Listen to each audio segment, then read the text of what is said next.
Bonjour à tous, dans cette vidéo, nous allons nous intéresser au cycle de Hess. Nous allons prendre un exemple et nous allons travailler sur une réaction à 298 Kelvin et sous une pression standard de 1 bar. Et nous allons travailler sur la réaction suivante, la réaction de passage de C2H5COH à l'arrêt à C2H5 COOH. Les deux sont liquides à cette température et à cette pression. Et nous allons équilibrer cette réaction en imaginant une réaction d'oxydation par le dioxygène de l'air. Cette réaction a une enthalpie de réaction que je vais noter delta RH0. La question est la suivante. Comment exprimer delta RH0 en fonction des enthalpies de combustion des deux molécules que nous avons, c'est-à-dire celle-ci et celle-là. Je vais donc noter ici que l'on connaît l'enthalpie de combustion de C2H5COH et on connaît également l'enthalpie de combustion de C2H5COOH.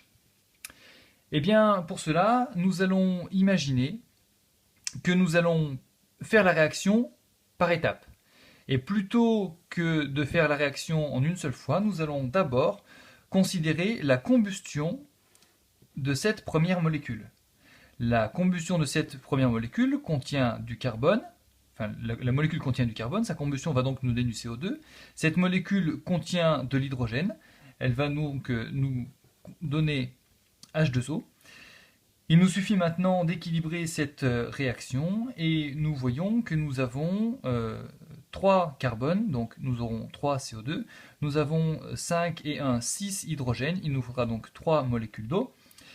Et si nous comptons les oxygènes, nous en avons 3 fois 2, 6 et 3, 9. Nous en avons déjà ici 1 et 1 demi, donc 1 et demi. Il nous reste donc à ajouter 7 demi de O2.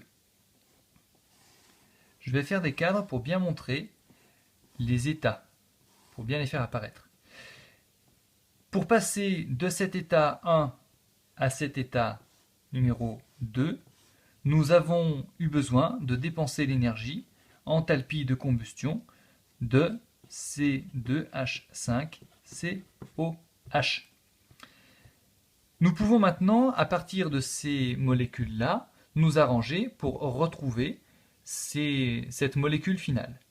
Et pour cela, nous nous rendons compte qu'il est assez facile de faire cette réaction dans ce sens-là. Et qu'en fait, nous connaissons déjà le passage de là à là. Il s'agit également d'une réaction de combustion.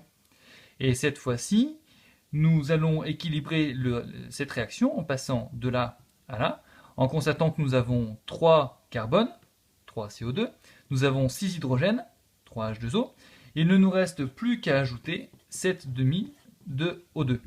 Et nous obtenons la réaction de combustion de cette molécule en CO2 et H2O.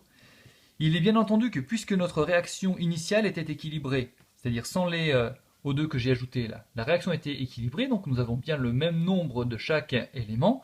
Le fait d'avoir rajouté 7 demi de O2 à gauche m'a permis d'obtenir ceci.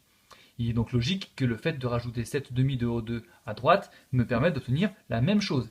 Et donc mes 3 étapes ici sont bien identiques d'un point de vue du nombre de chaque élément. J'ai bien le même nombre de carbone, d'hydrogène et d'oxygène à chacune des étapes du cycle.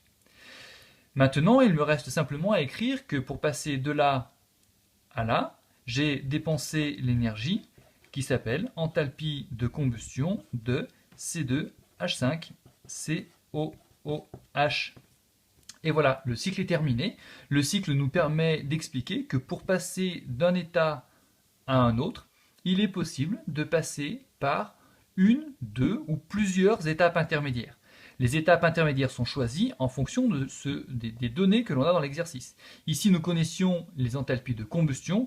Il était donc logique de partir sur l'étude de la combustion de la première molécule, l'étude de la combustion de la deuxième molécule, pour obtenir ce cycle assez simple.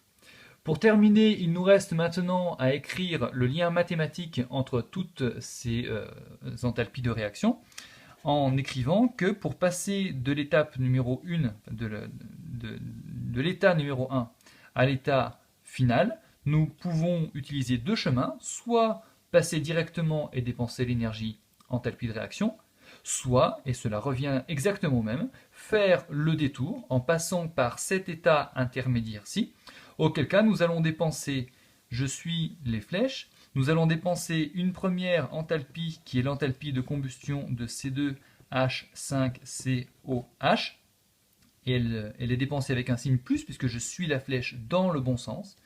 Par contre, ici je vais remonter la flèche, donc cela va me faire apparaître un signe moins, l'enthalpie de combustion de C2H5COOH. Et voilà comment on peut exprimer l'enthalpie de réaction à partir des enthalpies de combustion. Nous aurions très bien pu utiliser un autre cycle faisant apparaître d'abord l'enthalpie de combustion, puis les enthalpies de dissociation de ces molécules-là, puis la reformation d'autres molécules, la formation d'autres molécules, et ainsi de suite. Ici, nous avions directement les deux enthalpies de combustion qui étaient données. Il nous a donc suffi de compléter le cycle assez facilement. Voilà ce qu'il y a à savoir sur le principe des cycles de S. Nous verrons d'autres applications dans une autre vidéo. Merci.